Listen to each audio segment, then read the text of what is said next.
Howrah station থেকে ডালহৌসি বা ধর্মতলা যাওয়ার জন্য আমরা সাধারণত বাস, ট্যাক্সি অথবা লঞ্চ ব্যবহার করি।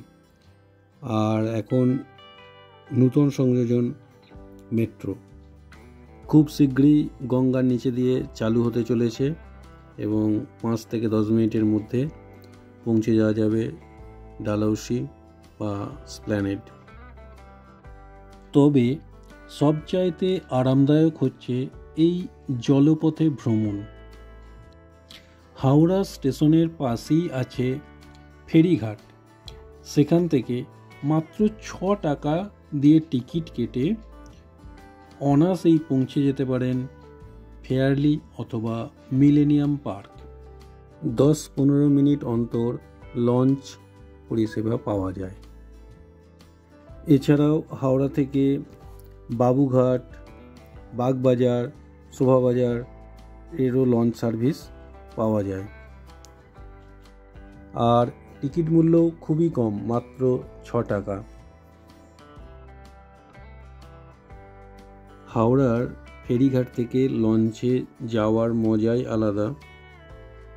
চারিদিকের পরিবেশ বেশ মনোমুগ্ধকর, মনোরম পরিবেশ,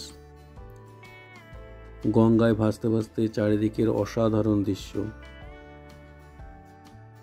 তাছাড়া একদিকে দ্বিতীয় বিদ্যাসাগর সেতু আর অন্যদিকে ঐতিহ্যপূর্ণ হাওড়া ব্রিজ, এক অসাধারণ দৃশ্য।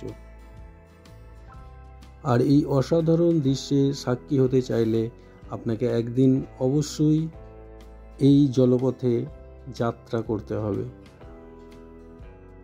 হাওড়া থেকে ফেয়ারলি অথবা মিলেনিয়াম পার্ক যেতে সময় লাগে 7 থেকে 10 মিনিট। তো বন্ধুরা, ভিডিওটা কেমন লাগলো? যদি ভালো লেগে থাকে অবশ্যই লাইক, শেয়ার, কমেন্টস করুন।